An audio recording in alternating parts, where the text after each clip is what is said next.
തിരുവനന്തപുരം മണ്ണന്തല അമ്പഴങ്ങോട് ഗുണ്ടാ വിളയാട്ടം. വീട്ടിലേക്ക് പടക്കമെറിഞ്ഞ ഗുണ്ടകൾ വഴിയിൽ കണ്ട വാഹനങ്ങളെല്ലാം അടിച്ചു തകർത്തു. പഴം പഴുത്തില്ലെന്നാരോപിച്ച് കട ഉടമയെ വെട്ടി പരിക്കേൽപ്പിക്കുകയും ചെയ്തു.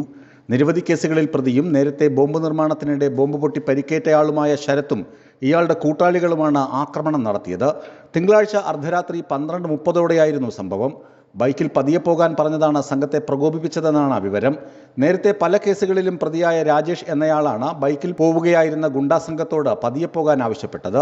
ഇതേ തുടർന്ന് ശരത്തും കൂട്ടാളികളും രാജേഷിന്റെ വീട്ടിലേക്ക് പടക്കമെറിഞ്ഞു. പിന്നാലെ റോഡരികിൽ നിർത്തിയിട്ടിരുന്ന 3 ഓട്ടോറിക്ഷകളും 2 കാറുകളും ഒരു ബൈക്കും അടിച്ചു തകർത്തു. ഇതേ ഗുണ്ടാ സംഘമാണ് സമീപത്തെ കട നടത്തുന്ന പൊന്നയ്യനെ വാളുകൊണ്ട് വെട്ടി പരിക്കേൽപ്പിച്ചതെന്നും നാട്ടുകാർ പറഞ്ഞു. കടയിൽ കയറി പഴം കഴിച്ചതിന് ശേഷം പഴം പഴുത്തില്ലെന്ന് പറഞ്ഞായിരുന്നു ആക്രമണം. ഇതിനുശേഷമാണ് രാജേഷിന്റെ വീടിന് നേരെയും വാഹനങ്ങൾക്ക് നേരെയും ആക്രമണം അരങ്ങേറിയത്. ആദ്യം വന്നവർ ബീഡി ചോദിച്ചു. കൊടുത്തപ്പോൾ കാശും തന്നു. രണ്ടാമത് പഴമെടുത്തപ്പോൾ പഴുത്തില്ല എന്ന് ഞാൻ പറഞ്ഞു. അതോടെ കുലയൊക്കെ വെട്ടി നശിപ്പിച്ചു. വാളും വെട്ടുകത്തിയുമായി ആക്രമിച്ചു. ഒരാൾ വാളുകൊണ്ടും മറ്റേയാൾ വെട്ടുകത്തി കൊണ്ടുമാണ് ആക്രമിച്ചത്. മുഖത്തും കൈക്കും പരിക്കേറ്റു. ആക്രമിച്ചവരെ കണ്ടാൽ മനസ്സിലാകും. അവരെ ഇതുവരെ ഈ പരിസരത്ത് കണ്ടിട്ടില്ല. 8 പേരുടെ സംഘമാണ് എത്തിയത്. 2 സ്കൂട്ടറുകളിലും 1 ബൈക്കിലുമാണ് അവർ വന്നത്. ഒരു പ്രകോപനവുമില്ലാതെയാണ് ആക്രമണം നടത്തിയത്.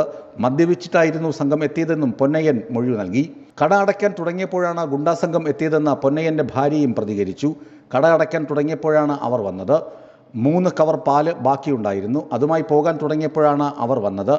ഫോൺ പേ ഉണ്ടോ എന്ന് ചോദിച്ചപ്പോൾ ഉണ്ടെന്ന് പറഞ്ഞു. ഞാൻ ഫോണുമായി വന്നു. പഴം കുലയിൽ നിന്ന് ഉരിഞ്ഞെടുക്കാൻ തുടങ്ങിയപ്പോൾ പഴുത്തില്ല എന്ന് പറഞ്ഞു. ഇതോടെയായിരുന്നു ആക്രമണം. കട അടിച്ചു തകർക്കുമെന്ന് ആക്രോശിച്ചു. വല്ലാതെ പേടിച്ചുപോയെന്നും പൊന്നയ്യനും ഭാര്യയും പോലീസിന് മൊഴി നൽകി.